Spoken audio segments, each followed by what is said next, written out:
What's happening, Free Game? We are coming to you live, but not live, from outside this double-decker bus, which for the last few days we have been calling home. Now this bus is situated in a really nice, peaceful field. It's quiet here. There's not any roads nearby, so it's nice and peaceful. The only neighbours we have are some cows on the other side of a fence here in the field, and they don't mind us moving in. See what I did there?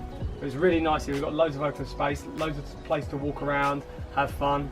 Immediately outside the bus we've got a nice decked area with table and chairs where you can sit out and eat, some sun lounges and some other chairs, so it's a really nice space to sit out here and rest. Good thing is as well, they've got some shelter here as well, so it means if it does rain you can still sit out here and have your dinner or just chill out. But that's enough about the outside. Let's take you inside so I can give you a full-on detailed tour of this 3-bedroom double-decker bus. Let's go.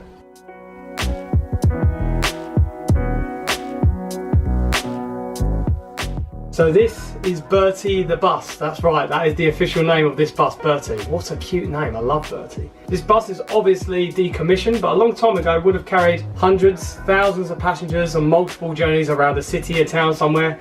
But now it's been converted into a 3-bedroom home. And what I really like is that despite the conversion, they've still retained a lot of the original bus features, so it makes it even more special, magical and fun. So immediately as you walk in, you've got a kitchenette area. We've got an oven here, and even though it's small, it does everything we need it to. Got a grill there as well, 2 hobs. We've been able to fry up some food here already, it's been really nice. And you've right by the door as well, so you get plenty of ventilation. Toaster and kettle, absolute essentials wherever you are staying in the UK. We've had tea and toast already. For storage, there's a big deep drawer here for all of your cutlery, knives, forks, all of the bits and bobs you need around the kitchen. And there's things as well to use for the barbecue, which is really handy. Across from there, there's an electrical box in here, so if anything does trip, you can actually go in there and restart it, again, without any problems.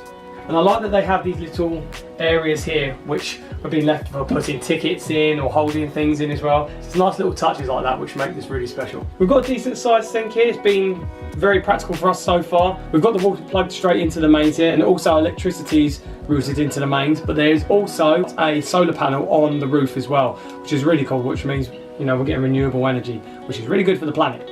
We like to look after the planet. I really like this area as well, even though this isn't an original feature of a bus. Well, I don't think it is. But having all of these pipes for this shelving unit, I don't know, it's just a really nice touch. It makes it look all really rustic, like an old bus kind of look, I guess. We've got a decent sized fridge as well. We did a big shop recently, as you guys may have seen, so we've managed to get everything we need in here. So it's nice that you've got a good amount of storage. Across from there, we've got additional storage with our plates and bowls and everything here, a bread bin, other things you need for cooking, preparing food, and also it's good for any additional food prep you want to do if you're doing a bigger meal. What I really like about this area as well is one of these original bus features they've kept here. Not just the no smoking sign, but the bus stopping sign. Do they still have these on buses? I feel like I haven't been on a bus or I haven't seen one in ages. Comment below if they still have these. This one hasn't even lit up yet, which is weird considering we're stopped the whole time. So this area in the middle I really like because you've got so much space here. It's been really nice just to chill out and rest here with a cup of tea or even a snack. I really like as well that the bus still has these original seats, reupholstered obviously, but they're the same seats you would have had on the actual bus itself. I don't remember ever them facing across from each other though. Always facing forward, maybe some facing back. Yeah. So up to the back of the bus, and we all know the back of the bus is the coolest. Comment below if you were someone that always went to sit at the back of the bus because you think it's the best place to sit. We will be going upstairs to the back of the bus, which is even the extra cooler place. But this area, we've got a nice electric fire you can put on if it gets too cold, and a really, really nice seating area where you can sit around and eat the food or just chill out. This area is huge, and the table is huge as well, and it makes, I don't know, it almost gives an illusion like this part of the bus is wider or bigger. You could probably get 10 people sat around here all at once. In fact, on this entire bus, with this seat in here and the seat in there in the middle and the beds upstairs, you could probably sleep 10 people here in total. There's some nice little touches as well. The emergency exit door is still available, but you can't actually get out of it. So if there is an emergency, probably just best to go out the front door. So I've shown you all of the downstairs living area, and now we're going to go upstairs to the top deck, and I can show you where all the bedrooms are. Come on. How crazy is this? Going upstairs on bus stairs. This is so cool, man. You've got the bell here as well, which has been pressed again and again and again, but it doesn't make the sound. As a kid, didn't you always want to do that? Or if you are a kid, don't you enjoy pressing that bell? But only press it when you need to get off. No irresponsibility. Here, however, press it as much as we want. Well, what we've learned very quickly that you have to be aware of coming up here is the low ceiling. Banged my head many times. With it being upstairs and with heat rising, it gets a lot hotter upstairs than it does downstairs, which is good for when you're going to bed and you want to be warm and cozy, but there are loads of the original windows all around the edge that you can open up just to give a bit of ventilation. So there's 3 bedrooms upstairs. First, I'm going to go to the back of the bus and show you the main bedroom that we've been staying in. So this is the most spacious bedroom. It has a king size bed, a really comfy king size bed. We've had some good sleeps in this already. And what's really nice as well, they put curtains here all around the top so you can have your privacy, shut off light if you want to. For storage, most of the space available is space under the beds, but we also have some hooks with some hangers that we can hang our clothes up on and any other things as well. So it's pretty much all you would need staying in this space. But as I said earlier, the coolest thing about this room is at the back of the bus at the top, which is the coolest place to be. Apart from when you have all the windows shut and all of the heat just gets trapped and it's very hot, like it is now. It's still cool, still cool. So now I'm going to show you the second bedroom where Jojo's been staying.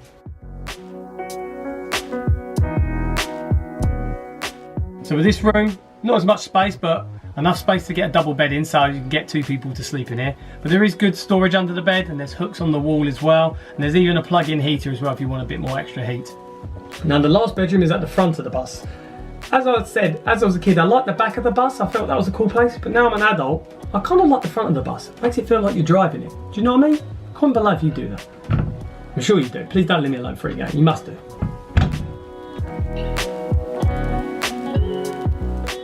Now this is the last bedroom, and for those of you that watch all of our videos, you will know that our daughter Jamie was staying with us, but she had to go. So this bedroom now is no longer being used by her, so we've just used it for storage to put our suitcases on and other bits and bobs. But this is the front of the bus, this is the cool place. Now even though this room has the least amount of space and the double bed is just about squeezed in there, I would say it probably has the best view of all rooms on this bus. It's so nice, you can see how I look out to the fields. So waking up to see that is going to be a good start to the day. And also the good old bus stopping sign is up here as well, just in case you're not aware that the bus is stopping. So after seeing most of the bus, you're probably wondering 2 things. 1, where is the bathroom? And 2, what's with the driver's cab? Well, I'm about to answer both of those questions. Because the driver's cab is the toilet.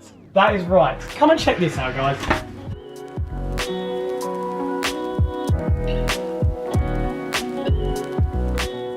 This is without a doubt my most favourite thing about this bus. I mean, who would think of doing something like this?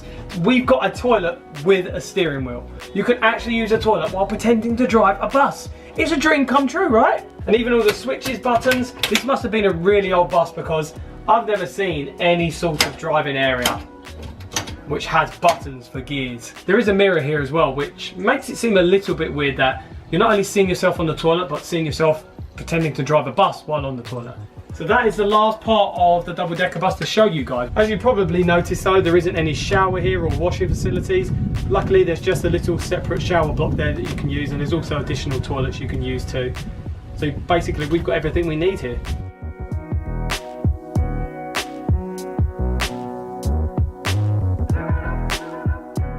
So that's it guys, that is our tour of this lovely double-decker bus, Bertie the bus. We'd love to hear your comments below, what you guys think about this. What's your favourite area? What sort of things would you like to have on a double-decker bus if you stayed there? Any unique touches you'd like to see that might be missing from that one? We'd love to hear your comments below. And if any of you guys are new to this channel and you're liking seeing what we do as a family and wherever we travel, we'd love it if you subscribed. If you're already subscribed, hit the notification bell so you're kept up to date on when we do upload videos. And we will see you guys in the next video. Thank you so much for watching. Peace out.